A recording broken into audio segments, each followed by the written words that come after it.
በነገራችን ላይ የዘመኑ ታሪክ ጨካኝ ነው።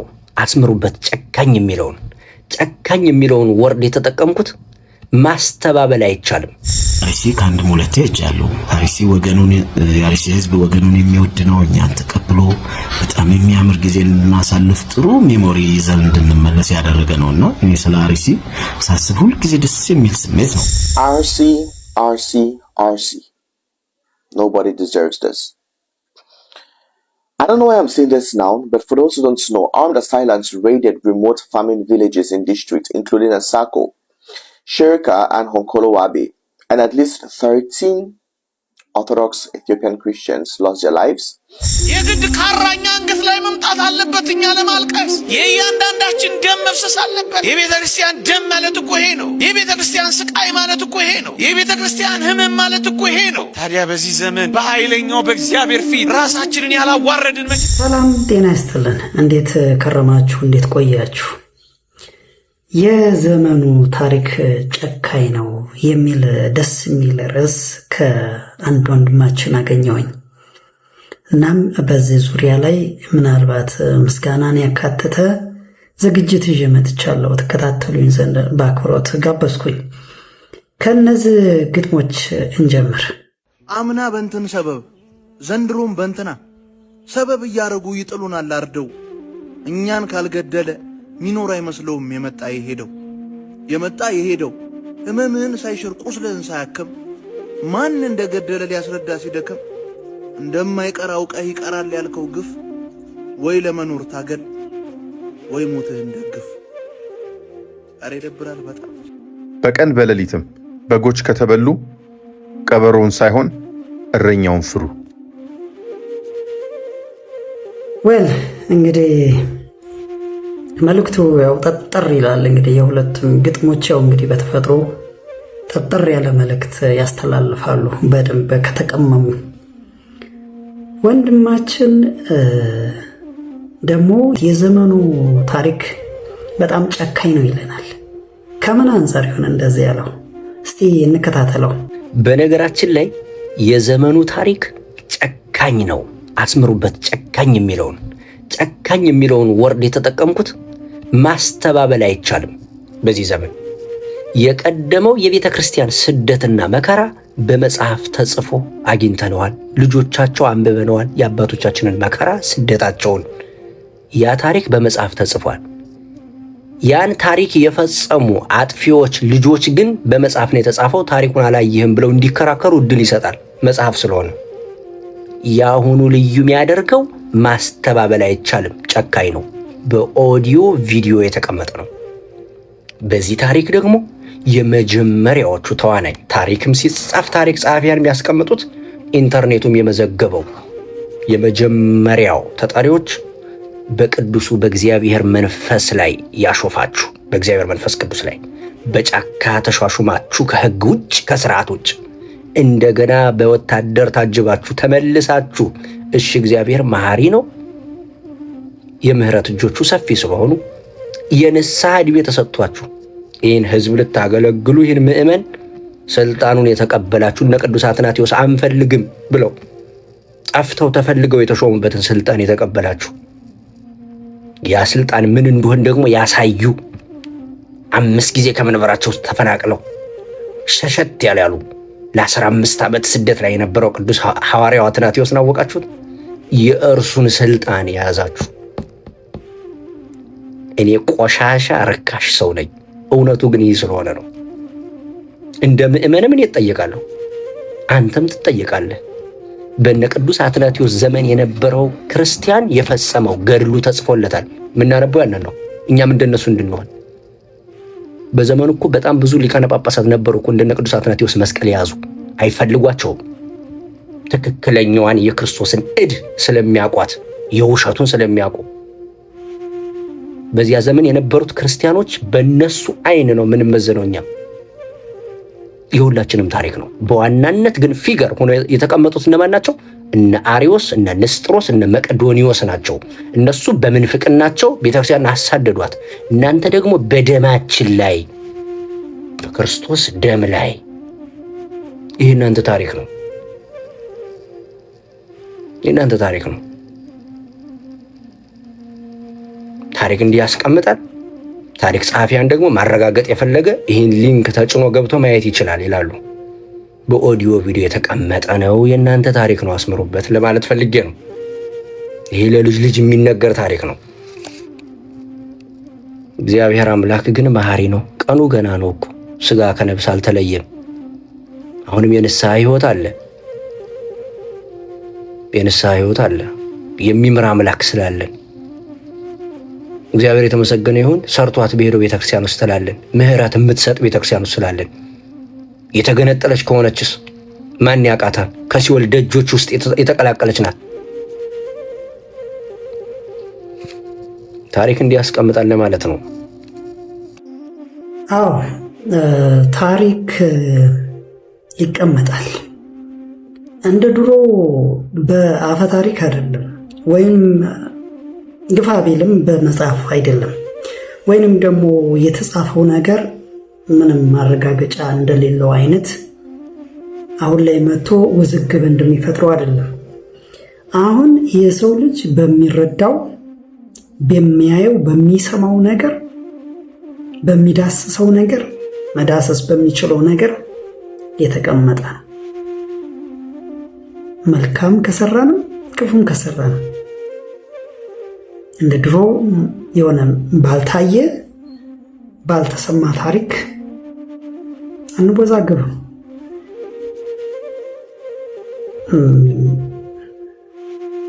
አንዳንድ ጊዜ ታሪክ በተለይ አፍሪካን ሂስትሪ እንግዲህ ብዙ እንደሚባለው ዲስቶርትድ ሂስትሪ ነው። በጣም እንደዛ ይላሉ። እንግዲህ እኔ ካለኝ መረዳት ነው። እንግዲህ በዛ ውስጥ ሆኖ አሁን ከረንትሊ የሚኖረውን ህዝብ በሰላም እንዳይኖር አድርጎታል። ነገር ግን አሁን በተለይ በእኛ ኮንቴክስት ወደ ሌላው የራሱ ነገር አለው። በእኛ ኮንቴክስት ግን ስመጣም በተለይ አሁን ላይ እግዚአብሔር ምሕረቱን ያምጣልን። አሁን ላይ የሆነው ነገር ብዙ በቪዲዮ ኦዲዮ የተቀመጡ ታሪክ የመዘገባቸው ክፉ ነገሮች አሉ። እነዚህን ነገሮች ከጭንቅላታችን ከአእምሯችን እግዚአብሔር ይሰርዘው። ምናልባት ይሰርዘው ስል ለወደፊት ለቀጣይ ጄኔሬሽን ክፉ ነገር እንዳያመጣ ብዬ ነው እንጂ ብዙ የተመዘገበ ክፉ ነገር አለ። ክፉ ነገር የትኛው መሪ ይሆን፣ የሃይማኖት መሪ፣ የፖለቲካ መሪ፣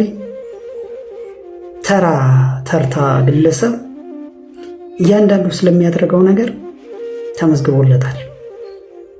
ስለዚህ ይታወቃል።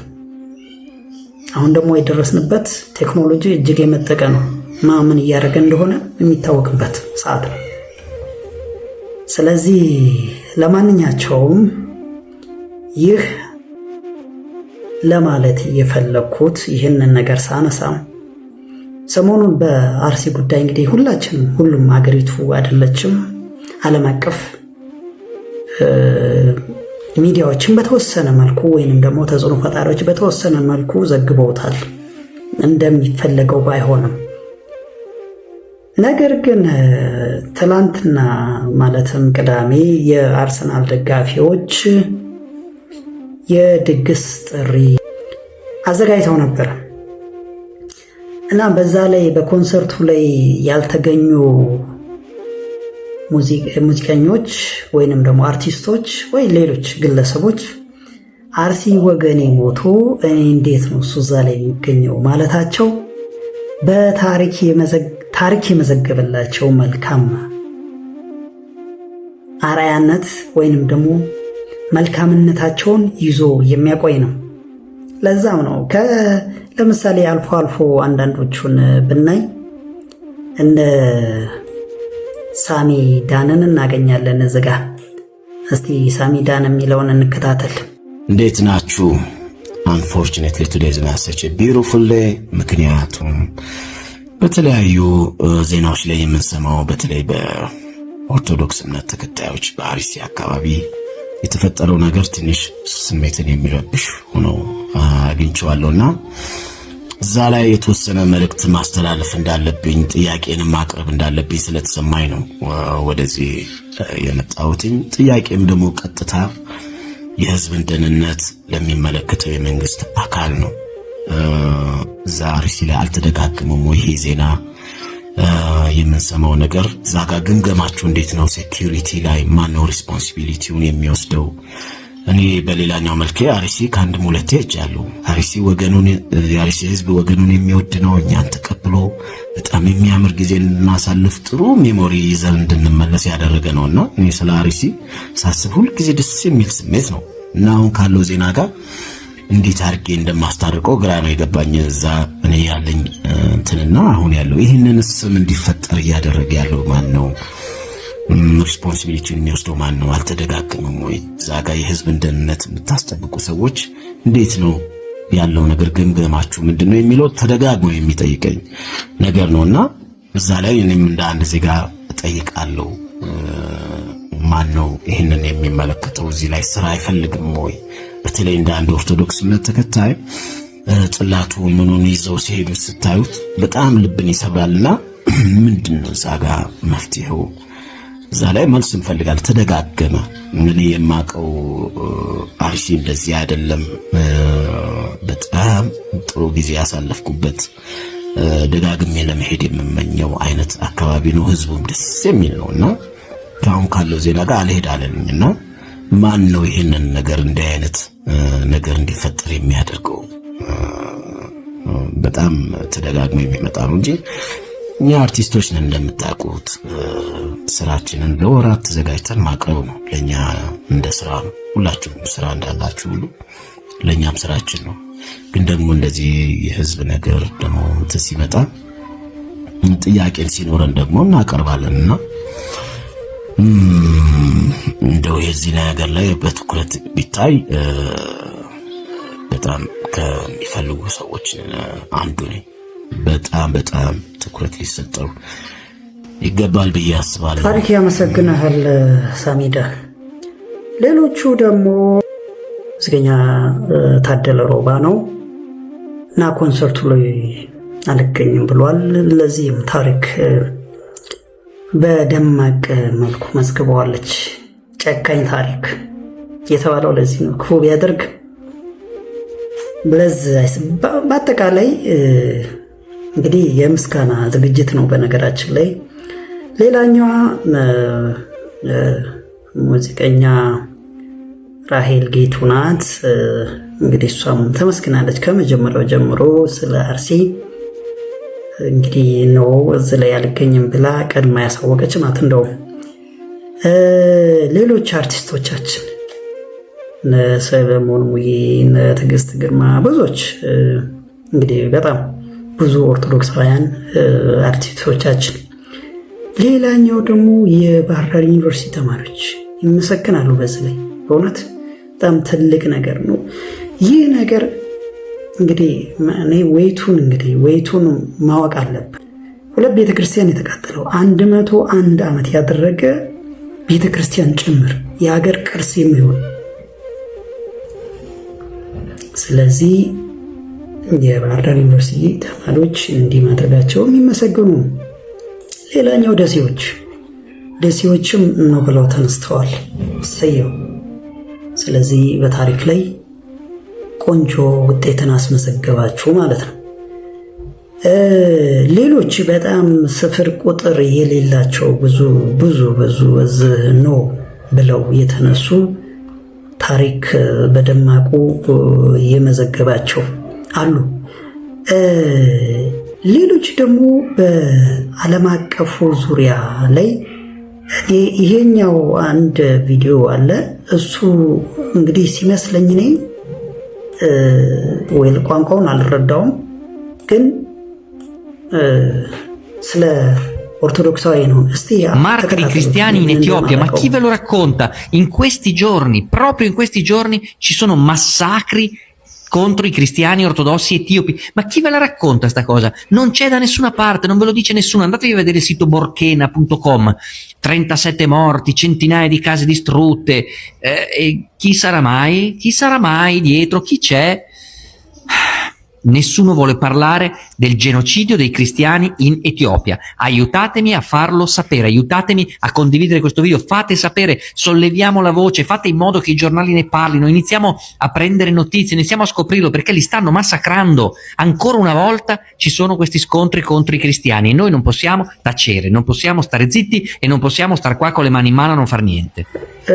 ስፓኒሽ ይመስላል ስፓኒሽ ወይ ፍሬንች እኔ አይዶ ነው እኔ አላውቀውም እነዚህ ቋንቋዎች ብቻ ግን ዘግበዋል በቃ ስለ ኦርቶዶክሳውያን ዘግበዋል ደስ የሚለው ሌላኛው ደግሞ ይሄኛው የቲክቶከር ይመስለኛል እሱም ዘግቧል እንግዲህ I don't know why I'm saying this now, but for those who don't know, all the silence raided remote farming villages in districts, including Asako, Shirka, and Hokolowabi, and at least 13 Orthodox Ethiopian Christians lost their lives.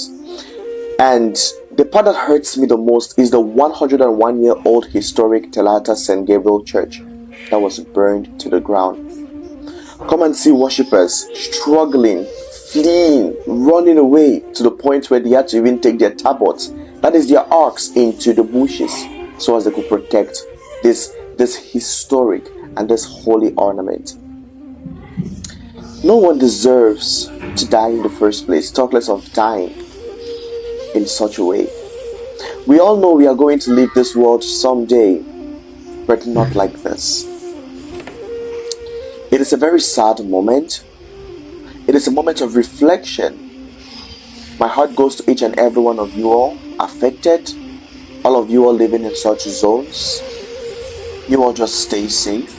And at the same time, I'm praying and I'm begging the authorities to do something about this. I'm just begging. Because that's the most we can do, to beg. To beg. I am just begging, please. You all stay safe and sound, man. You all protect yourselves. The world is a beautiful place, man. The world is definitely a beautiful place. My heart goes with you all. You all Thank you very much, brothers and sisters out there. We're trying to be a voice for those voiceless people who are suffering a lot. Thank you very much. ወደ ሌላኛው ዝግጅቴ ስገባ በሌላኛው ሳይድ ማለትም ተወቃሽ ሊሆኑ ያሰቡ ምናልባት ጫፍ ላይ እየደረሱም አሉ። ብዙዎች እየጠየቁ ያሉ እነዚህኞቹ ወዴት ሄዱ ይላሉ። እነዛ በልደት ዝማሬ ላይ ኦርቶዶክስ ሆዬ ብረሳሽ ብለው ሲዘምሩ የነበሩት ዛሬ ላይ ወዴት ሄዱ ብሎ ይጠይቃሉ። ትውልዱ ያው ይጠይቃል። ትውልዱ ይጠይቃል። ትውልዱ ይሰራል። ትውልዱ በክፉም በመልካሙም አለበት። ትውልዱ በአጠቃላይ ነው የምለው እንግዲህ። ነገር ግን እነዚህኞቹ ደግሞ ይጠይቃሉ። እንካችሁ ተጠየቁ ይላሉ። ይኸው የእነ ሄኖክ ኃይሌ ማህበር ጃንደረቦች ምን መሰላችሁ የሚያደርጉት? ቤተ ክርስቲያን በሰላሟ ጊዜ መጡና ነጠላቸውን በዚችም ጣል አድርገው መልአክ መስለው ጧፋቸውን ይዘው ቤተ ክርስቲያንን አንተውም ከቶ እያሉ መልክ ይሰሩብናል። መልክ ማለት ነው። ከዛ ቤተ ክርስቲያን መከራው ስትወርቅ ችግሩ ስትገባ የቤተ ክርስቲያን ልጆች ስለ እምነታቸው አንገታቸውን እንደ በግ ሲታረዱ አብያተ ክርስቲያናት ሲወድሙ ሲቃጠሉ እነዚህ አካላቶች የት እንዳሉ ራሱ አታውቅም። ሲጀመር ጃንደረባው የሚባል ማህበር አለን ብለህ ትጠይቃለህ፣ ትረሳቸዋለህ። እንደው በአርሲ እግዚአብሔር አምላክ ፈቅዶ ሰላምን ያምጣና ስለነዚህ አካላቶች በደንብ አድርጌ እመለስበታለሁ። በነገራችን ላይ ከአሁን በኋላ ተነስተው እንኳን አንድ ነገር ቢሉ ተፍ ቢሉ ኢትስ ቱ ሌት ነው። ቱ ሌት ቅድሚያ መሰለፍ የነበረባቸው ናቸው። ስለዚህ ከዚህ አንፃር ነው እንግዲህ ጥቁር ታሪክ ውስጥ የሚገቡት። ምናልባት ማህበር ነን ብለው ተነስተው በዛ በልደት ወቅት ያው ሲዘምሩ ነበር። እንግዲህ ያው ያ ዝማሬ ብዙ ውዝግብ እንዳለበት የሚታወስ ነው፣ በተለይ ዘንድሮ ላይ። ስለዚህ እንግዲህ ራሳቸውን ይፈትሿል። ከህዝብ ጋር መላተም ዋጋ ያስከፍላል። ባይዘይ በጣም ዋጋ ያስከፍላል። በተለይ ከኦርቶዶክስ ጋር ኦርቶዶክስ ያለችው ከልዑል እግዚአብሔር ጋር ከኃያሉ እግዚአብሔር ጋር ነው። ይህ እንግዲህ እኔ የማምንበት ነው። አይ አይደለችም ብሎ የሚከራከር ማአት አለ፣ ሺህ ያለ ሚሊዮን አለች ከእግዚአብሔር ጋር ነው ብሎ ደግሞ የተሰለፈ በሚሊዮን ይቆጠራል። ስለዚህ ይሄ ነው እንግዲህ ወደ እስቲ አሁንም ተመልሼ ወደ እዚህኛው ወንድሜ ልመለስ። በጣም ሐሳቦቹ በጣም ይግዛሉ። ለሁለተኛ ጊዜ ነው ይህን ቪዲዮ የምሰራው። የመጀመሪያው ስላስጠፉት ማለት ነው። እየሰማችሁ ይህን ኦርቶዶክሳውያን፣ አንድ በአይኔ በብረቱ ያየሁትን አንድ ታሪክ ላጫውታችሁ። በአንድ ወቅት ታሪኩን በደፈናው ነው የምነግራችሁ፣ የሚያውቅ ያውቀዋል። በአንድ ወቅት በሰላማዊው ማህበረሰብ ውስጥ የሰውን አንገት ቆርጠው የሚጥሉ ሰዎች ተነሱ። የሰውን አንገት ቆርጠው ጥለው የሚጸድቁ የሚመስላቸው ሰዎች ተነሱ። የሚጸድቁ የሚመስላቸው ምለው በእኔ ሳቤ ነው እንጂ በራሳቸው ሳቤ ትክክል ናቸው። ቤተ እምነታቸው ያዘዛቸውን ለአምላካቸው የታዘዙትን የተማሩትን በተግባር ተገልጠው እየታዩ ነው። ስራቸውን እየሰሩ ነው ያሉት እነሱ። እንደዚህ አይነት ሰዎች ተነሱ። ያየሁትን ነው። ከዛ በኋላ ኦርቶዶክሳዊ ምንድን ነው ያደረገው? እነዚህ ሰዎች የሰውን አንገት ቆርጠው እስኪጥሉ ድረስ ያደረሳቸው ነገር፣ በዚህን ያህል ልክ እንዲጨክኑ ያደረጋቸው ነገር ምንድን ነው? ምንም ሪሰርች አያስፈልገውም። ቤተ እምነታቸው አስተምሯቸው ለአምላካቸው እየተገዙ ነው የሚያደርጉት ነው መልሶ። ስለዚህ ሰው ሊገድሉ እንዲህ ተስማምተው ከጨከኑ ሰው እንዴት ራሱን ለመከላከል ኃጢአት ነው ይላል ኦርቶዶክሳዊ። ይህን ነው የተወያየው። ከዛ በኋላ እኔ ማውቀውን ነው። ከዛ በኋላ ምንድን ነው የሆነው? ኦርቶዶክሳዊ ተባለ። አንተ ከየት አጥቢያ ነው የመጣኸው? ከዚህ አጥቢያ። ከዛ ስንት ወጣት አለ? ይሄን ያህል አደራጀው። ተመረቀሃል? በማኔጅመንት በአካውንቲንግ ነው በምንድን ነው የተመረቀው? ብቻ ተምረሃል፣ 12ኛ ክፍል ጨርሰሃል። አዎ ማድረግ አይጠፋም። አደራጀው። አንተስ ከየት ነው የመጣኸው? እዚህ አደራጀው። አንተስ ከዚህ አደራጀው። ጥቅልል አድርገህ ደግሞ በአንድ ግሩፕ አስገባው። እያንዳንዱ ደግሞ ለየአጥቢያ ቤተክርስቲያኑ ግሩፕ አለው። አሁን በዚያው አጋጣሚ በነገራችን ላይ ሰውና ሰው ሲገናኝ ነው ገንዘብ የሚሰራው። ለምሳሌ ገንዘብ ሰው ወዳለው ነው እንጂ የሚሄደው ሰው ወደሌለው አይሄድም። ይህ እኮ ግልጽ ቋንቋ እኮ ነው። እነዚህ ሰዎች ለምሳሌ እዚህ ግሩፕ ውስጥ ያሉ ሰዎች በጣም ብዙ አሉ፣ ስራ ሁሉ የጀመሩ ማውቀው። ያገናኛቸው ግን ምንድነው? ችግር ነው። ስራ ጀምረው በጣም ብዙ ነገር እየሰሩ አውቃለሁ፣ ለበጣም ብዙ ሰው የተረፉ። ይህም ማድረግ ሰው እንዴት ይጠፋዋል ነው የምልህ። የተማርከው ትምህርት ምንድነው ጥቅሙ? እንዴ አሁን እኮ በዚህ ምድር እንድንኖር እኮ ነው። በዚህ ምድር ስንኖር እኮ ነው ኃጢአታችንም ታጥበን የምናልፈው፣ በክርስቶስ ክቡር ስጋና ክቡር ደም ታጥበን የምናልፈው፣ ልጆቻችን ብንወልድ በዚህ ቤተክርስቲያን የሚያልፉት፣ ወደ መንግስቱ የምንቀላቀለው፣ ወደ መንግስቱ የምንገባው እኮ ስንኖር ነው። በዚች ኮንትራት በሆነች ዓለም ከሌለንስ የለንም። እንዴት እንኖራለን? እንዴ በተሰጠን እድል እንዴት በምድር አትኖሩም እንባላለን? ቆይ እኛ እኮ እናውቃለን ይህ ዓለም መኖሪያችን አይደለም። ቅዱስ ጳውሎስ እንደነገረን ሀገራችን በሰማይ ነው። ወደ ሰማይ እስክንሄድ ድረስ ግን ምድር ያስፈልገናል ምንኖርበት። አሁን እኮ እኛ ወይ ለእግዚአብሔሩ አልተመቸን ወይ ለኑሯችን አልተመቸን። ይህን አይቻለሁ። አድርጉት። አሁን አንተ ተመረቀሃል። በእርግጠኝነት ይህን አድርግ። በየአጥቢያ ቤተክርስቲያኑ ወጣቱን ሰብስብና አማክረው። ያገናኛችሁ ምንድን ነው? የፖለቲካ አመለካከታችሁማ አያገናኛችሁም። ኦልሬዲ አቢዩዝ አድርገውናል። በፖለቲካ ጉዳይ ቤተክርስቲያኒቱ የሚጠቅም ፖለቲካ እንስራ ብሎ አንድ ኦርቶዶክሳዊ ቢመጣ እኛ ራሳችን ነው ጠላት የምንሆነው። ኦልሬዲ በጣም ዲሲቭ ተደርገናል። ምንም ማድረግ አይቻልም። ይሄ ነገር እስኪሰራ ድረስ ጊዜ ይፈጃል። ለጊዜው ራስን ለመከላከል ግን ቢያንስ በሃይማኖታችሁ ተገናኝታችሁ ምናምን ተመካከሩ። ይሄን አይቻለሁ። አድርጉት። እናመሰግናለን ወንድማችን። ይሄ ነው እንግዲህ እንመካከር ነው። ላለመጥፋት ላለመሞት መመካከር ይሻላል። በቃ አዲስ ነገር የለውም። ስለዚህ ተመካክሮ አንድ ነገር መደረግ አለበት ነው። አለበለዚያ ያው እንጠፋለን ነው።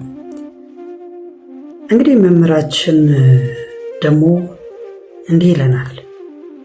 የግድ ካራኛ አንገት ላይ መምጣት አለበት እኛ ለማልቀስ። የእያንዳንዳችን ደም መፍሰስ አለበት። የቤተ ክርስቲያን ደም ማለት እኮ ይሄ ነው። የቤተ ክርስቲያን ስቃይ ማለት እኮ ይሄ ነው። የቤተ ክርስቲያን ህመም ማለት እኮ ይሄ ነው። ታዲያ በዚህ ዘመን በኃይለኛው በእግዚአብሔር ፊት ራሳችንን ያላዋረድን መቼ ልናዋረድ? በዚህ ዘመን ዝቅ ያላ፣ በዚህ ዘመን ሌላ ነገር መተው፣ በእግዚአብሔር ፊት መዋረድ ዛሬ ነው። እግዚአብሔር እንዲደርስልን ለምነነው እንዲሰማን እንዲህ ነው። ስለዚህ ነገር ጾመ መቼ ነው ሺ ምህላ ብንይዝ? መቼ ነው ሺ በኃይለኛው በእግዚአብሔር ፊት የምናለቅስ? እንደ ባለፉት ጊዜያት ሲሆን የግድ ከል መልበስ ያለብን እንደዛ አይነት ጉዳይ ሲፈጸም ነው። መቼ ነው የምንደነግጠው? መቼ ነው የምናለቅስ? መቼ ነው ደም እንዲቆም? መቼ ነው በቀል እንዲደርቅ የምናነባው በኃይለኛው በእግዚአብሔር ፊት? መቼ ነው የምንዋረደው? እግዚአብሔር እንደዚህ ካልሆነ አይቀበልን። አሁን የሚያስፈልገን ይሄ ሳንዋረድ አንሰማም። እግዚአብሔር ቃላችንን እንዲሰማ እንፈልግ የለ፣ በቃ እንዲለን እንፈልግ የለ። አሁን ራሳችንን በቃ ነው። ይበቃል ዝላይ፣ ይበቃል ኃጢአት፣ ይበቃል ክፉ መንገድ፣ ይበቃል የእስካሁኑ ጎዳናዬ። እግዚአብሔር እንዲሰማ ቃሌ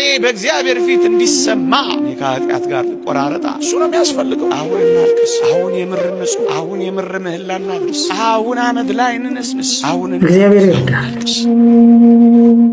ንስሐ እንግዲህ ትልቁ የጦር መሳሪያ ነው።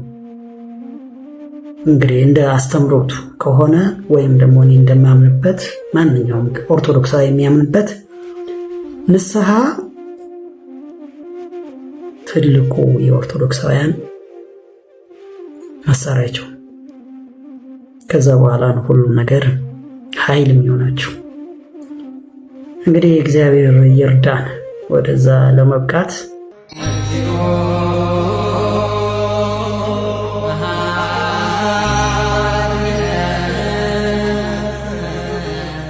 ክርስቶስ